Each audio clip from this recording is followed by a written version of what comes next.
आज की सुबह आप किसी से मिलने से पहले प्रभु से मिलो। आज किसी को देखने से पहले प्रभु को देखो। आज किसी से बात करने से पहले प्रभु से बात करो। आज किसी को ढूंढने से पहले प्रभु के राज्य और धर्म को ढूंढो। आप सभी को जय मसीह की आज के इस नए दिन में आप सभी का स्वागत करते हैं।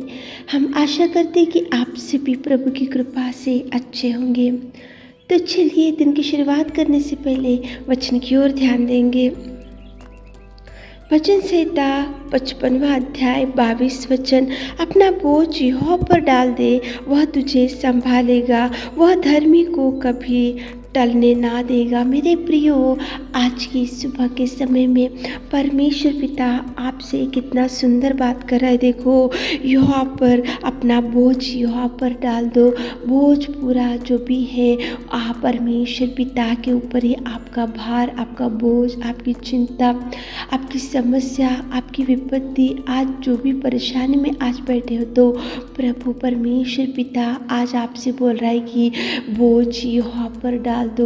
वो संभालने में सामर्थ्य है, वो उठाने में सामर्थ्य है, वो चंगाई देने में सामर्थ्य है, वो बचाने में सामर्थ्य है, वो आंसू पोंछने में सामर्थ्य है, वो धैर्य देने में सामर्थ्य है, वो शांति देने में सामर्थ्य है। प्रभु परमेश्वर पिता आश्चर्य रीति से आपके जीवन में आश्चर्य कार्य करने में सामर्थ्य परमेश्वर पिता है। मेरे प्रियो, सुबह उठे होंगे और ऐसा सोच रहे होंगे कि ये बोझ कौन निकालेंगे और कौन मुझे छुटकारा देंगे, लेकिन परमेश्वर पिता बोल रहा है कि अपना सारा बोझ यहोवा पर डाल दो। देखो कितना सुंदर प्रभु परमेश्वर पिता आपको बोल रहा है, बोझ आप मत रखो मेरे प्रियो। बोझ से दबे हुए लोगों मेरे पास आओ, मैं तुम्हें विश्राम दूंगा। प्रभु परमेश्वर पिता ही आपको बुला रहा है विश्राम देने के लिए, आराम देने के लिए, शांति देने के लिए, धैर्य देने के लिए, मुसीबतों से छुटकारा देने के लिए, समस्याओं में से छुड़ाने के लिए, जो द्वार आपके लिए बंद हो चुके हैं उनको खोलने के लिए परमेश्वर पिता ही बोल रहा है कि देखो, बोझ से दबे हुए लोगों मेरे पास आओ, मैं तुम्हें विश्राम दूंगा। प्रभु परमेश्वर पिता ही आपको विश्राम दे सकता है। मेरे प्रियो, कौन सी बोझ से दबे हो आज, कौन सी चिंता में पड़े हो?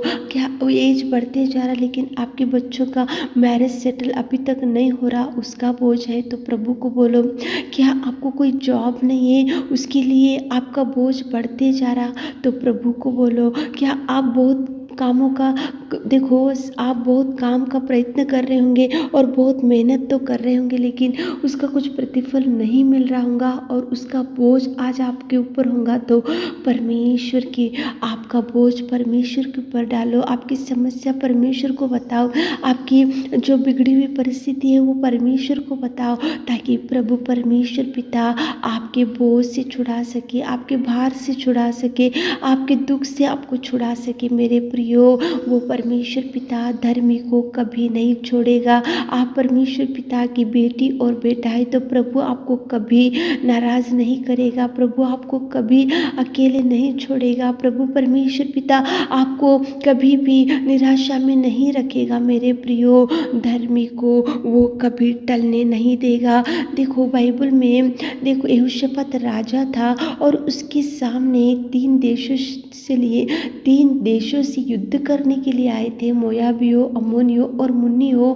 बोझ से दबे हुआ था, भार से दबे हुआ था, वो तो राजा था, उसके पास तो बल था, शक्ति था, सामर्थ्य था, ज्ञान था, बुद्धि था, सैनिक थे युद्ध करने के लिए, लेकिन उसने जैसे ही युद्ध वातावरण सुना, तो मेरे प्रियो, यहोशापात राजा ने उसके बोझ को प्रभु को बताया, उसके भार को प्रभु को बताया, उसका जो चिंता था प्रभु को बताया। आया, उसका जो भयंकर शत्रु उसके सामने युद्ध करने के लिए आए, तो उसकी वजह से जो परेशानी उसको था यहोशापात राजा को, वो सब कुछ उसने प्रभु के पास रखा और प्रभु से उसने बोला कि प्रभु, हमें कुछ सूझता नहीं, हमें कुछ समझ में नहीं आ रहा कि क्या करना चाहिए। आप ही हमें सहायता करो, आप हमारा बोझ छुड़ाओ, आप हमारा भार को हटाओ, आप हमारे दुख से हटाओ, आप देखो हमारे सामने जो शत्रु खड़े हैं उनसे हमको बचा कर रखो। एक राजा ने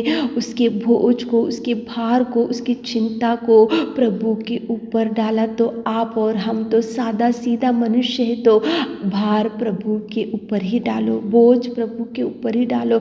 राजा तो यहोशापात तो राजा था, उसके पास तो बल, शक्ति, धन, संपत्ति, ज्ञान और सब कुछ था, लेकिन जैसे ही उसने सुना युद्ध वातावरण है, 3 देशों से युद्ध करने के लिए उसके सामने खड़े थे, तो उसने सोचा ये बोझ, ये भार, मेरा दुख, ये मेरी समस्या, ये तूफान, ये विपत्ति, ये मुसीबत परमेश्वर पिता ही मुझे हल्का करेगा। इसलिए यहोशापात राजा प्रभु की सहायता मांगा, इसलिए परमेश्वर पिता ने, वो धर्मी था इसलिए प्रभु ने उसको टलने नहीं दिया, प्रभु ने उसको हारने नहीं दिया, प्रभु ने उसको डूबने नहीं दिया, प्रभु ने उसको नष्ट नहीं किया। और प्रभु परमेश्वर पिता ने उसका बोझ हल्का किया, उसका भार हल्का किया और युद्ध में शत्रु को परमेश्वर ने मारा और उनको बचा कर रखा। मेरे प्रियो, आज कौन से बोझ में हो? तो राजा था यहोशापात, लेकिन उसका बोझ, उसकी चिंता, उसका भार परमेश्वर के ऊपर डाला और प्रभु को उसने ऐसे बोला कि प्रभु, हमें कुछ नहीं सूझ रहा, हमें क्या करना चाहिए, हमें कुछ समझ में नहीं आ रहा। आप ही हमारा बोझ उतारो, आप ही हमको गाइड करो, आप ही हमको ज्ञान दो, आप ही हमको संभालो। एक राजा जब प्रभु के ऊपर बोझ डाल सकता है, तो आप और हम तो सादा सीधा लोग हैं, तो प्रभु की सहायता लो। मेरे प्रियो, सुबह उठे होंगे, इस वचन को सुन रहे होंगे, बोझ से दबे हुए होंगे, आपके सामने शत्रु होंगे, आपके सामने बीमारी होंगे, आपके सामने विपत्ति होंगे, आपके सामने तूफान होगा, आपके सामने मुसीबत होंगे, आपके सामने बेटी, बेटा, जवान बच्चे होंगे, उनका मैरिज सेटल नहीं हो रहा होगा, जॉब नहीं होगा, बिजनेस नहीं होगा, सैलरी नहीं आ रहा होगा, घर में पूरी परिस्थिति बिगड़ी हुई होंगी, आपकी पत्नी एक जगह पे होंगे, आपका पति एक जगह पे होगा, मिलके नहीं रह पा रहे होंगे, अनेक प्रकार के बोझों में होंगे, तो प्रभु को बोलो कि प्रभु, हम बोझ से दबे हुए हैं, हम चिंता में दबे हुए, हमें कुछ सूझ रहा नहीं कि क्या करना चाहिए। तो